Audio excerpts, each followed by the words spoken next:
Hello friends, welcome to my YouTube channel news today. Bilkis Bano gangrape case के 11 दोषियों की रिहाई पर सुप्रीम कोर्ट ने गुजरात सरकार से नाराज दिखे और सुप्रीम कोर्ट ने कई सारे तीखे सवाल गुजरात सरकार से पूछे। जैसा कि आप अलग-अलग अखबारों के हेडलाइंस देख सकते हैं, हमने कई अखबारों के हेडलाइंस आप लोगों के सामने लगाए हैं, चाहे वो इंडिया.com हो, एबीपी न्यूज़ हो या फिर और भी जो फेमस अखबार है, उन सारे अखबारों के हेडलाइंस हमने आपके सामने लगाए हैं। आप इन अखबारों के हेडलाइंस पढ़ सकते हैं। तो आज हम इस वीडियो में जानेंगे कि सुप्रीम कोर्ट ने बिल्किस बानो गैंगरेप केस के जो दोषी थे उनके रिहाई पर गुजरात सरकार से कौन-कौन से सवाल पूछे, फिर गुजरात सरकार इन सारे सवालों के जवाब कब देंगे, इस मामले की अगली सुनवाई कब होगी। इसके अलावा हम यह भी जानने की कोशिश करेंगे कि किस तरह से इन दरिंदों ने एक गर्भवती महिलाओं के साथ एक सामूहिक बलात्कार किया।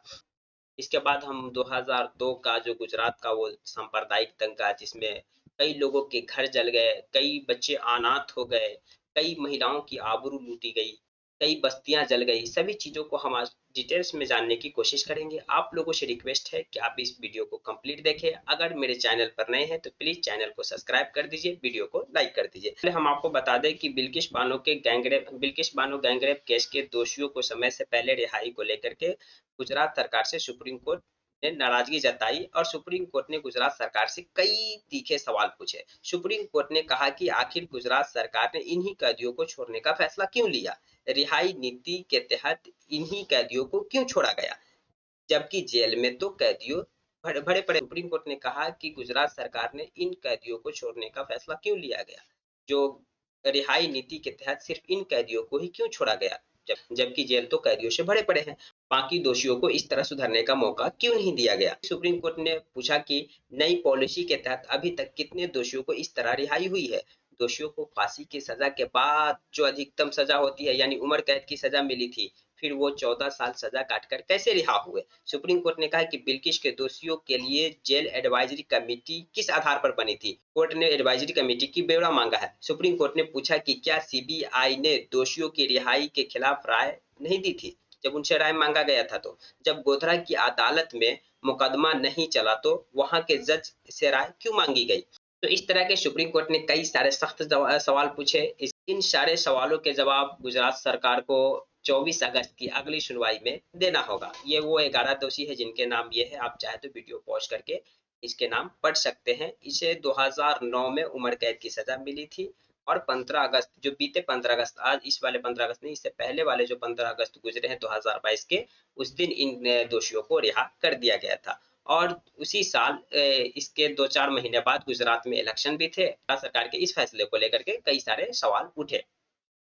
तो ये रहा कि सुप्रीम कोर्ट ने बिल्किस बानो रिहाई को लेकर के जो नाराजगी जताई और गुजरात सरकार से कई सारे सख्त सवाल पूछे। चलिए हम जानने की कोशिश करते हैं कि किस तरह से इन दरिंदों ने एक गर्भवती महिलाओं के साथ सामूहिक बलात्कार किया।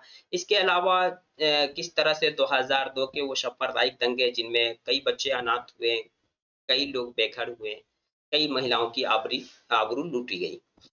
तो आप 27 फरवरी 2002 की वह तारीख को कैसे भूल सकते हैं, जब गुजरात गोधरा में कार सेवकों से भरी रेलगाड़ी साबरमती एक्सप्रेस के कुछ डिब्बे में आग लगा दी गई और उससे 59 लोगों की जान चली गई। इसके बाद गुजरात में सांप्रदायिक दंगा भड़क गई। बकरीद के दिन दंगाइयों ने दाहोद और आसपास के इलाके में न सिर्फ बहुत से घरों को जला डाला, बल्कि कथित तौर पर मुसलमान लोगों का सामान और बहन बेटियों की आबरू लूटी। इस बीच जिले रांधिकपुर गांव के बिल्किस बानो जान बचाने के लिए गोद में 3.5 साल की बेटी और अन्य 15 लोगों के साथ गांव छोड़कर भागना पड़ा। इस मामले में दाखिल चार्जशीट के मुताबिक 3 मार्च को बिल्किस का परिवार छप्पर गांव के खेत में छिप गया।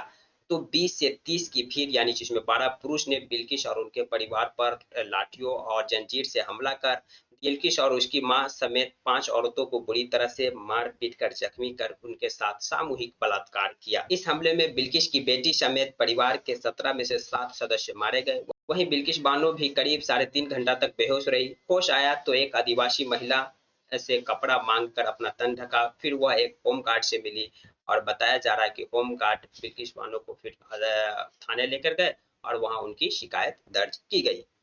इसके बाद बिल्किस बानो को गोधरा रिलीफ कैंप ले जाकर अस्पताल में मेडिकल जांच कराई गई। राष्ट्रीय मानव अधिकार आयोग के द्वारा जोर शोर से उठाए गए मामले में सुप्रीम कोर्ट के आदेश पर सीबीआई जांच की गई। चार्जशीट में अभियुक्तों की मदद करने और सबूतों से छेड़छाड़ के दोषी 5 पुलिसकर्मी और 2 डॉक्टर समेत 18 लोगों को दोषी पाया गया। सीबीआई ने अपनी रिपोर्ट में यह भी कहा कि अपराधियों को बचाने की जुगत में मारे गए लोगों का पोस्टमार्टम ठीक ढंग से नहीं किया गया। कब्र खोदने के बाद पाया गया कि इन सब के सिर धड़ से अलग किए गए थे। इस मामले में बिल्किस बानो को धमकी मिलने लगी तो उसे 2 साल में 20 बार घर बदलना पड़ा। जनवरी 2008 में सीबीआई की विशेष अदालत ने गैर कानूनी तौर पर भीड़ जुटाने, गर्भवती महिला से दुराचार और हत्या के आरोप में 11 लोगों को दोषी करार दिया। इन्हें आजीवन कारावास की सजा सुनाई। सीबीआई कोर्ट के फैसले को मुंबई हाई कोर्ट ने भी बरकरार रखा।